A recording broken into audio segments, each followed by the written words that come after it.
वासुदेव लुम्पिनजीले भन्नुभयो तिमीहरूले सुकन्या वाइवासँग माग्दैछौ, त्यो सुकन्याले विष्णु कुमारी वाइवासँग भन्नुभयो। विष्णु कुमारी भने हामीलाई कोही पनि थाहा छैन। वासुदेवजी जस्तै अर्ग्यानिक कुराहरू गर्नुहुन्थ्यो, उहाँले विभिन्न व्यक्तिहरूको नाउँ नै राख्नुहुन्थ्यो आफैले, तर यो त वास्तविक नाउँ नै रहेछ। हामीले सोध्यौँ कसलाई भन्नुभएको विष्णु कुमारी भनेर। पारिजात भनेर लेख्छन् नि, हो कि पारिजात राम्रो कविता लेख्छन्, तिनीसँग चाहिँ तिमीहरू एउटा कविता माग भन्नुभयो वासुदेवजीले। यसरी पारिजातको नाउँ वासुदेवजीले भन्नुभयो हामीलाई। ठिक छ भन्यौँ र हामीले त्यो पहिलो अङ्क चाहिँ निकाल्यौँ। पहिलो अङ्कमा पारिजातका रचनाहरूमा हामी गएनौँ र पहिलो अङ्क निस्किसकेपछि त्यो निस्केको अङ्क लिएर भैरव रियालकोमा पारिजातजीको डेरा फुकेली सडकमा गयौँ। फुकेली सडकमा पारिजात र सुकन्याजी बस्नुहुन्थ्यो। दुई दिदीबहिनी मात्रै, उहाँलाई हामीले त्यो रचना देखायौँ र तपाईँको रचना पनि हामीलाई चाहियो अर्को अङ्कलाई भनेर उहाँलाई अनुरोध गरौँ। मैले अहिले तत्काल त मसँग छैन, म दिन्छु नि पछि भन्नुभयो। यसरी अनि पारिजात कहाँ जाने क्रम चाहिँ सुरु भयो। कहिले भैरव रियालसँग जान्थेँ, कहिले रमेश विकलसँग जान्थेँ। रमेश विकलको अफिस सिंहदरबारमा प्रचार विभाग भनिन्थ्यो, अहिले सूचना विभाग भनिन्छ। त्यो प्रचार विभागमा रमेश विकलको अफिस थियो र अफिस छुटेपछि रमेश विकलको म भेट हुन्थ्यौँ र अनि पारिजातमा जान्थ्यौँ। पारिजातमा साहित्यिक चर्चाहरू हुन्थ्यो, उहाँका रचनाहरू सुन्थ्यौँ र सुकन्याजीले चाहिँ हामीलाई चिया दिए, कहिले बिस्कुट, कहिले त्यो टुक्रा निम्ति यस्तोले चाहिँ स्वागत गर्नुहुन्थ्यो। यसरी पारिजात कहाँ जाने क्रम चलेको। तर यही बेलामा त्यो रचना पत्रिका चाहिँ बाहिर विभिन्न जिल्लाहरूमा पनि जान थाल्यो, भोजपुरमा पनि जान्थ्यो र भोजपुरबाट परशु प्रधान, शैलेन्द्र सरकार, कृष्ण जोशी लगायतका पाठकहरूको चिठी आउन लाग्यो रचनालाई।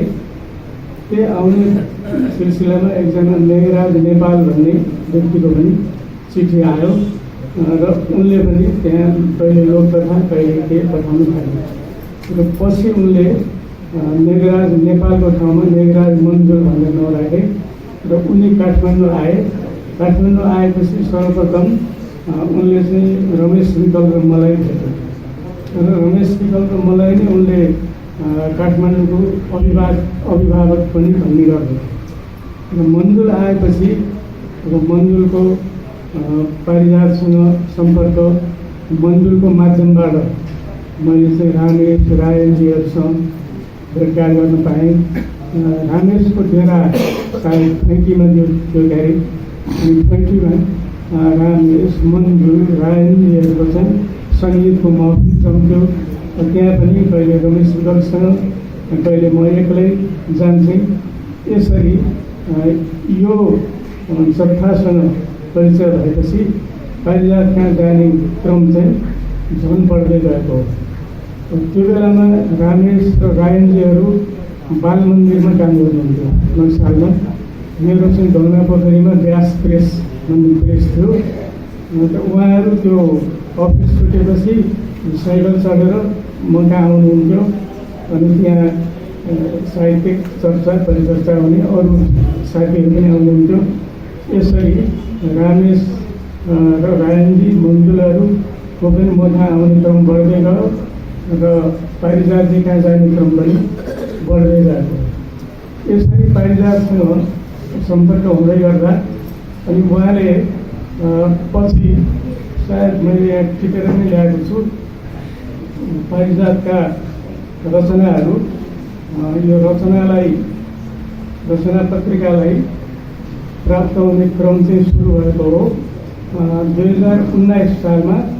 उहाँले वटवृक्षको अस्तित्व भन्ने कविता प्रकाशनार्थ दिनुभयो। उसी रचनाको पूर्णाङ्क 4मा पुष माघ फागुन 2019को अन्तमा प्रकाशित भयो। सर्वप्रथम रचनामा यसरी पारिजातको प्रवेश भयो। त्यसपछि उहाँले फेरि 2020 सालमा पूर्णाङ्क 6मा तलाई आशिष भन्ने कविता रचनालाई दिनुभयो। त्यो पनि रचनामा प्रकाशित भयो। यसपछि अर्को एउटा महत्त्वपूर्ण घटना भयो। त्यो के भने पारिजात चाहिँ कविता मात्रै लेख्नुहुन्थ्यो र उहाँले एउटा कथा प्रकाशन मार्फत दिनुभयो रचनालाई। त्यो चाहिँ 2021 सालमा त्यो कथाको शीर्षक थियो मैले नजन्माएको छोरो। त्यो प्रकाशित भएपछि यो कथा अत्यधिक चर्चित भयो। पारिजातले चर्चामा ल्याउने काम त्यो मैले नजन्माएको छोरोले पनि गरेको हो भन्ने मलाई लाग्दछ। यो 21 सालको घटना हो। 22 सालमा उहाँले शिरीषको फुलमा नोबेल पुरस्कार पाउनुभएको, त्यो चाहिँ 22 साल हो। तर यो मैले नजन्माएको छोरो त 21 सालमै प्रकाशित भएको रचनामा। र त्यसपछि उहाँको फेरि 21 सालमा नै नसोध यो घाउ भन्ने कविता रचनामा प्रकाशित भएको छ। र अनि अर्को कथा दिनुभयो उहाँले फेरि 22 सालमा 20औं शताब्दी एउटा गल्लीमा शीर्षक थियो। अनि त्यो कथा रचनामा प्रकाशित भयो। यसपछि फेरि अर्को कथा नै दिनुभयो 25 सालमा त्यो विरुद्ध भन्ने शीर्षकको कथा, त्यो पनि रचनामा प्रकाशित भएको छ। यसरी पारिजातका रचनाहरू 6वटा रचना विभिन्न समयमा रचनामा प्रकाशित भए र पारिजात बारे पनि फेरि रचनामा प्रकाशित भएका छन्। शिरीषको फुल उपन्यासबारे जगदीश घिमिरेले लेखेका छन्। त्यो चाहिँ 2034 सालमा रचनाको पूर्णाङ्क 28मा प्रकाशित भएको छ। र त्यसपछि ध्रुवचन्द्र गौतमले रचनामा नि रचनाको एउटा स्तम्भ थियो व्यक्तिबिम्ब भन्ने, त्यसमा विभिन्न स्रष्टाहरूको व्यक्तित्वबारे चर्चा गरिएको हुन्थ्यो। ध्रुवचन्द्र गौतमले व्यक्तिबिम्ब स्तम्भमा पारिजातबारे लेखेका छन्।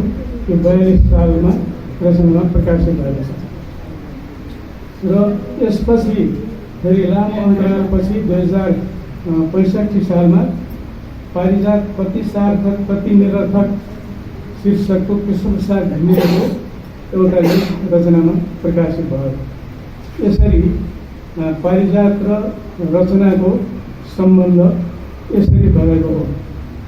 र यसपछि फेरि रचनामा यो व्यास प्रेस, मेरो प्रेस व्यास प्रेस थियो। त्यो व्यास प्रेसमा राल्फाहरूको कृति पनि प्रकाशित भएका छन्। अब कहिले एउटा विमल राल्फाको थियो विरुद्ध भन्ने पत्रिका थियो। विरुद्ध भन्ने विमल राल्फाको प्रकाशित भएको छ।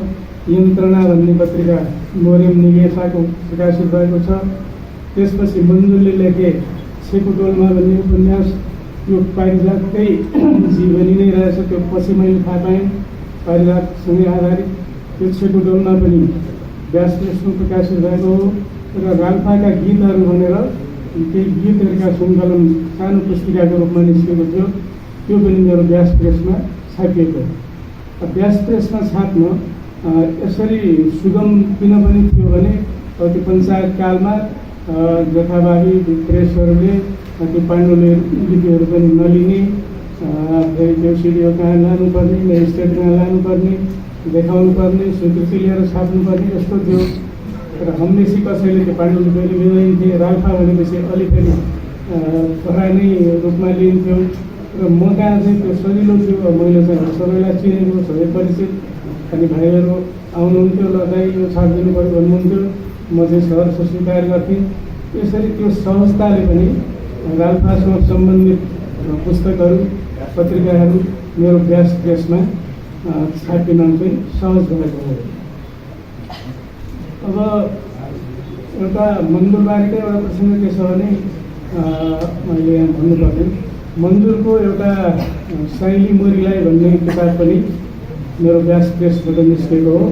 त्यो चाहिँ एकाडेमीबाट उनले कागजमा केही सहुलियत खर्चहरू के पाएको थियो। मलाई त्यो पाण्डुलिपि बुझाएर मन्जुर चाहिँ भोजपुर गए। भोजपुर जाँदा जाँदै उनले चाहिँ एउटा चिठी चाहिँ हुलाकमा खसालेर मलाई पठाएछन्। त्यसमा उनले के लेखेका थिए भने दाइ म चाहिँ अब आफ्नो नाउँ मन्जुर राख्न चाहन्न, मेरो नाउँ चाहिँ मेघराज नेपाल भनेर छापिदिनुहोस्। त्यो किताबमा मन्जुर नराख्नुहोस् है, तपाईँले मन्जुर राख्नुभयो भने चाहिँ त्यो ठुलो विश्वासघात गरेको म ठान्दछु भनेर त्यो चिठी मलाई लेखेछ।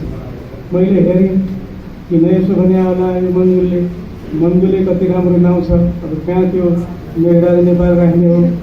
भने मैले त्यसलाई वास्ता गरिनँ। अब उसँग सोधौँ भने अब त्यो आकाशवाणी गर्नु पर्थ्यो भोजपुरमा, अब कहाँ फेरि पत्ता लाग्ने हो त्यो।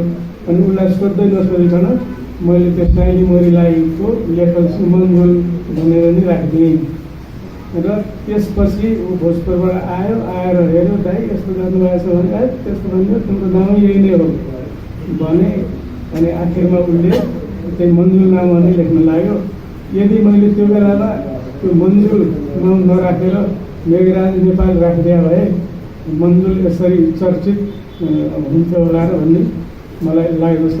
मन्जुलसँगको एउटा घटना त्यो छ। र अर्को पारिजातका दैनिक क्रमको एउटा मैले सम्झिने घटना के छ भने, पारिजातका अब त्यो बेलाका युवा लेखकहरू साहित्यकारहरू बराबर उहाँको कोठामा जाने, उहाँलाई आफ्ना कविता सुनाउने, उहाँको सुन्ने, सुकन्याजीलाई दुःख दिने, दुःखका अर्थमा अब चिया खुवाउनु पर्थ्यो, खाजा खुवाउनु पऱ्यो, त्यो गर्ने त्यो क्रम चाहिँ हुन्थ्यो। एकपल्ट कस्तो भयो भने अब म त आफू त त्यो नखाने, म त्यो रसपान नगर्ने मान्छे, तर रसपान गर्ने साथीहरूको सङ्गत, त्यसले गर्दा म पनि उनीहरूको सङ्गतमा परेर म आफू त पिउने मात्रै होइन, तर ती ठाउँहरूमा उनीहरूलाई साथ दिनु म पनि जान्थेँ। यसै सिलसिलामा एकपल्ट विजय मल्ल, मदन रेग्मी, पुरुषोत्तम बस्नेत, उपेन्द्र श्रेष्ठ, पुण्यप्रसाद सुवेदी भन्ने एकजना हुनुहुन्थ्यो, हामी ठुल्लाई भन्थ्यौँ, पुण्यप्रसाद सुवेदी लगायतका मान्छेहरूको सङ्गतमा म पनि विजय मल्लको करले गर्दा एक ठाउँमा त्यसै गरी पुगेँ। र राति चाहिँ 10 साढे 10 बजीसम्म साथीहरू पिएका छन्, उठ्न मान्दैनन्, कर गरेर मलाई त अब त्यो यो घटना भएको चाहिँ ओम हालमा हो, मलाई टङ्गालमा गहना पकाइ घर पुग्नुपर्ने, 10:30 बजे राति भइसक्यो, जति कर गर्दा पनि उनीहरूलाई मतलब छैन। बल्ल बल्ल बल्ल अनि मानेर उठ्यो। अनि विजय मल्लले ल अब हामी तिमीलाई पुर्याउन जाने भने, अनि त्यो ग्रुप चाहिँ मलाई त्यो ओम महालबाट मेरो घर पुर्याउनु भनेर सब हिँडेर नयाँ सडकको गेटसम्म आउँदै एउटा चाहिँ उताबाट जमलतिरबाट, त्यो बेलामा अब ठुल्ठुला ट्रक बसहरू त्यो काठमाडौँभित्रै पनि असनी इन्द्र चौकतिर पनि घुम्थे। एउटा चाहिँ ट्रक आयो उताबाट जमलतिरबाट, पन्जाबी सरदारले पेटावालले चलाएको। त्यो ट्रक आएपछि सबै विजय मल्ल, मदन रेग्मीहरू सब भएर हात उठाएर त्यो ट्रकलाई चाहिँ रोके। पछाडि खाली भएको ट्रक, रिक्तो ट्रक। अनि हे सरदारजी, हामीलाई चाहिँ लगिदियो उता सिंहदरबारतिर पुतरी सडक हुँदै गहना पोखरी लगिदियो भनेर कराउनु थाल्यो। बिचरा त्यो सरदार चाहिँ हस्किएर त्यो गाडी रोक्यो। हजुर कहाँ पुर्याउनु पर्छ हजुरहरूलाई भने, अब राति 11:15 बजेको बेला छ, अनि हामीलाई टङ्गाल जानु छ, गहना पोखरी जानु छ भने सिंहदरबारको बाटो जाने हुँदैन। अनि सबजना पछाडि ट्रकमा चढे, अनि म पनि चढेँ। त्यहाँबाट हामी सिंहदरबार हुँदै पुतली सडकतिर आइरहेका थियौँ। बिचमा विजय मल्लले यहीँ रोक भने विजय मल्ल करायो। अनि त्यहीँ रोक्यो र हामी ओर्ल्यौँ। अब राति 11 बजे छ, गएर त्यो ट्रकको चाहिँ आवाज होइन, अब सारा छिमेकीका झ्याल पनि खुलेर त्यहाँ हेर्न थाले। के हो यसपालि राति उनीहरू हल्ला गरिरहेका छन्, फेरि केटाहरू सब आफ्नो सुरमा छैनन्। अनि हामी त्यो ट्रकबाट ओर्लिएपछि विजय मल्ल र मदन रेग्मीको करले ल पारिजात कहाँ जाने भन्न थाल्यो। अनि ल भनेर सबै, अब मलाई चाहिँ अब यस बेला बिचरा सुतिसकेका मान्छेहरूलाई उठाउन किन जाने होला भनेको छ। मलाई चाहिँ डर लागेको छ, उनीहरूलाई केही छैन, उनीहरू मस्त छन् आफ्नो उसमा।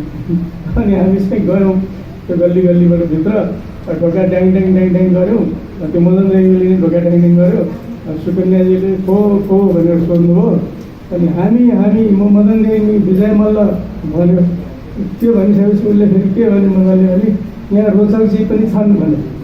रोचकजी पनि छन् भनेको मतलब के भने, अब यी सबै चाहिँ त्यो एकल मात्रै होइन, एउटा सज्जन मान्छे पनि रहेछ यहाँ भन्ने ठानोस् भनेर मदन रेग्मीले त्यसो भन्नुभयो। रोचकजी पनि छन् भनेपछि अनि सुकन्याजीले त्यो ढोका खोल्नुभयो। राति त्यो 11:15 कति बजेको छ, हामी भित्र पस्यौँ। अनि ल पारिजात तिम्रो कविता सुन्ने भन्छ विजय मल्लले। अनि मनोरी त्यहाँनि कविता सुन्न सुनिरहने हुन्छ, हैरान पार्न थाले बिचरा पारिजातले। अब आफ्नो कविता के के सुनाउनु थाल्नु। त्यसपछि चाहिँ सुन अझै कविता सुनेर हुन्छ, अब हाम्रो पनि सुन्ने भन्छन्। फेरि त्यो विजय मल्ल, मदन देवी, उपेन्द्र श्रेष्ठ यिनीहरू फेरि आफ्नो कविता पनि सुनाउन लाए। त्यसरी राति हैरान उहाँहरूलाई पारेर 1 बजे हो, 12:30 1 बजे होला। त्यसपछि चाहिँ हामी बल्ल बल्ल निस्केर घर गएका थियौँ। त्यो एउटा अविस्मरणीय घटना पारिजातसँगको। त्यसपछि म 2028 साल पछि चाहिँ केही वर्ष चाहिँ जनकपुरतिर बस्नु गएँ। जनकपुरमा मेरो खेतीपाती, घर व्यवहार, अनि पारिजातका जाने क्रम चाहिँ पुग्यो। अनि त्यसको निकै पछि जगदीश तिम्रेको चाहिँ उसमा त्यो किर्तिपुरमा घर थियो। उहाँहरू चाहिँ भाजङ्गल बस्नु गर्छ। अनि जगदीश तिम्रेसँग एकपल्ट अनि भाजङ्गलको कोठामा म गएको छु। त्यसपछि उहाँहरू यता बस्न आएपछि चाहिँ मेरो पारिजातसँग सम्पर्क भएन। अनि एकैचोटि यो प्राथमिक सङ्घर्ष समिति यस्तै के बनेको थियो, त्यसको नेतृत्व पारिजातले लिनुभएको थियो। त्यो सङ्घर्ष समितिले एउटा विरोध जुलुसको त्यो आयोजना गरेको थियो सुन्दारामा। म पनि गएको थिएँ। पारिजातसँग मेरो अन्तिम भेट चाहिँ त्यही सुन्दारामा, त्यही जुलुसको बेलामा पारिजातसँग भएको हो। र त्यसरी अन्तिम भेट चाहिँ मेरो पारिजातसँग ती नै भयो। र पारिजात चाहिँ अब पहिले शङ्कर लामिछानेको सङ्गतले र उहाँको लेखनले पनि शून्यवाद, निस्सारतावादतर्फ चाहिँ उहाँको आकर्षण थियो।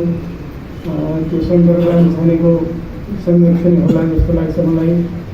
शङ्कर लामिछानेकै प्रोत्साहनले उहाँको त्यो उपन्यास पनि शङ्कर लामिछानेले नै रकम खर्च गरेर रूपायन प्रेसमा छपाइदिनु भएको र शङ्करकै करले त्यो मदन पुरस्कारमा पनि दिइएको र मदन पुरस्कार पनि प्राप्त भएको र शङ्कर लामिछानेले नै भूमिका पनि लेखेको। यो सबले गर्दा उहाँको चाहिँ त्यो उपन्यासको सन्देश चाहिँ त्यो निस्सारता र शून्यवाद यही नै थियो।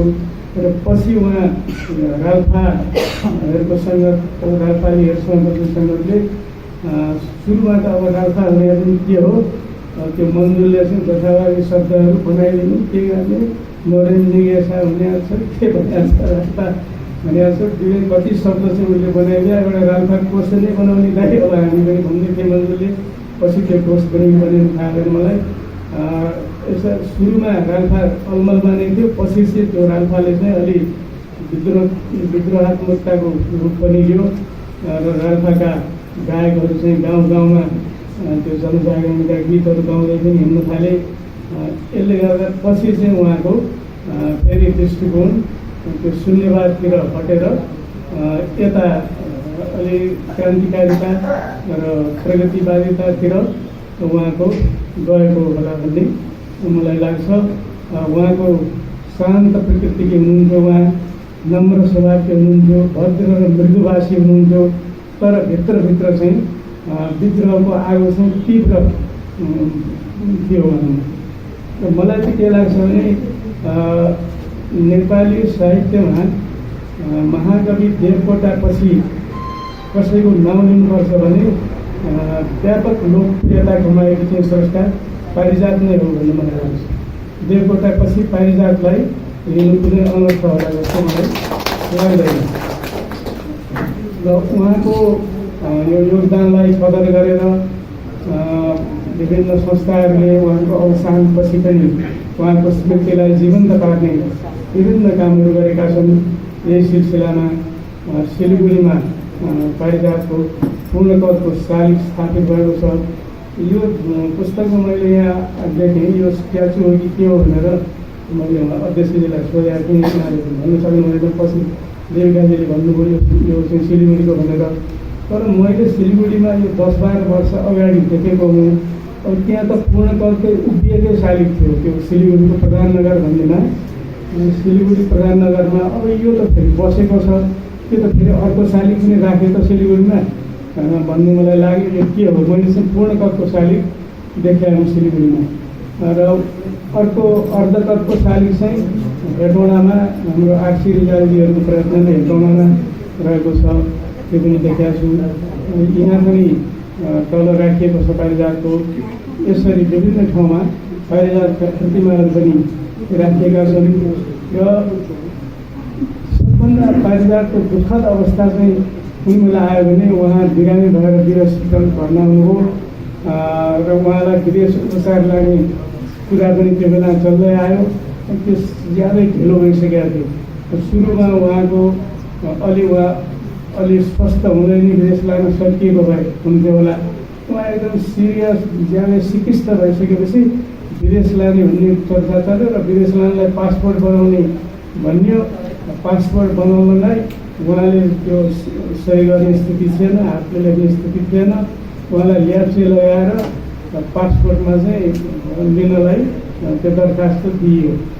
कति पीडादायी स्थिति भने जुन संस्थाले जीवनभर अक्षरसँग खेल्यो होइन, यत्र चर्चित गहन कृतिहरू लेख्यो, त्यही स्रष्टाले आखिरमा त्यो पासपोर्ट लिनुको लागि ल्याप्चे लगाउनु पर्यो।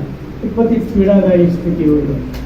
यो चाहिँ ज्यादै नै नराम्रो स्थिति त्यो बेलामा भयो र पारिजातको उपचारको लागि सुरुमा नै सत्ताले सक्रिय रूपले सहयोग गरेको भए यो अवस्था आउने थिएन होला भन्ने मलाई लाग्छ। उहाँको उपचार चाहिँ सम्भव हुन्थ्यो होला। विदेशको अलि राम्रो अस्पतालहरूमा लगेर उपचार गर्न पाएको भए पारिजातको यस्तो दुःखद अन्त्य हुँदैन थियो होला भन्ने मलाई लाग्दछ। र पारिजातको अवसानपछि यहाँहरूले पारिजात स्मृति केन्द्रको स्थापना गरेर पारिजातको स्मृतिलाई जीवन्त बनाउने जुन कामहरू गर्दै आउनुभएको छ, त्यो ज्यादै नै स्तुत्य काम छ। र यसले गर्दा पारिजात त आफ्नो कृतिहरूले नै जीवन्त नै हुनुहुन्थ्यो, तर पनि पारिजातको स्मृतिलाई समाजमा अझ जीवन्तता दिन यहाँहरूले राम्रो काम गर्नुभएको छ। र यहाँहरूले वर्षेपछि विभिन्न क्षेत्रका प्रतिभाहरूलाई पुरस्कृत गर्नुभएको छ र त्यो पुरस्कारको लागि विभिन्न व्यक्तिहरूले त्यो कोष स्थापना गरिदिनु भएको छ। त्यो पनि ज्यादै राम्रो कुरो हो। कोषका संस्थापकहरूप्रति म हार्दिक धन्यवाद र आभार व्यक्त गर्दछु। पुरस्कार प्राप्त गर्नेहरूले पनि पारिजातको नाउँमा त्यो पुरस्कार र सम्मान पाउनु नै ज्यादै ठुलो कुरा हो। पारिजातसँग पुरस्कृतहरूको नाउँ जोडिनु त्यो ज्यादै महत्त्वपूर्ण कुरा हो। आज चाहिँ केही श्रेष्ठहरूले आज यहाँ पुरस्कृत हुने अवसर पाउनुभयो। आज पुरस्कृत हुनुभएका गुज्यमालाकारज्यू, गोमा देवकोटाज्यू, शार्दुल भट्टराईज्यू, गङ्गा कसज्यू, उहाँहरूलाई म हार्दिक बधाई ज्ञापन गर्दछु। गङ्गाज्यूको घरमा पाल्पामा मदनमणि दीक्षित र म मदनमणिको साथ लागेर गएको छु। उहाँका श्रीमान विनय कसज्यू हुनुहुन्थ्यो। उहाँको घरमा गएर हामीले एकसाथ खाएका पनि छौँ। उहाँको विनयजीको दुःखद अन्त्य भयो। उहाँप्रति पनि हार्दिक श्रद्धा व्यक्त गर्दछु म। र उहाँले गङ्गाजीले यता आएर बाल साहित्यमा लागेर राम्रो प्रगति गर्दै आउनुभएको छ। शार्दुलजी त एउटा स्थापित स्रष्टा हो। शार्दुलजीका लेख रचनाहरू मैले आफ्नो पत्रिकामा पनि प्रकाशित छु। अहिलेकै अङ्कमा पनि उहाँको एउटा नाटक, एकाङ्की नाटक प्रकाशित भएको छ। गोमा देवकोटाजी एउटा सङ्घर्षशील नारी स्रष्टा। उहाँले अघि भन्नुभयो म पुरस्कारको लागि यो देख्दिनँ कि भनेर, त्यो होइन। तपाईँको सङ्घर्षशीलताको कदर गरेर नै यो संस्थाले तपाईँलाई पुरस्कृत गरेको हो। गुज्यमालाकारज्यू, उहाँको सृजना त हामीले यहाँ सुन्न पनि पायौँ। उहाँ पनि योग्य सङ्गीतका श्रेष्ठा हुनुहुँदो रहेछ। यहाँहरू सम्पूर्णमा मेरो हार्दिक बधाई।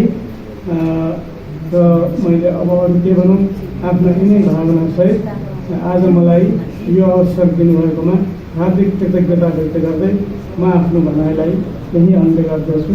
हार्दिक धन्यवाद।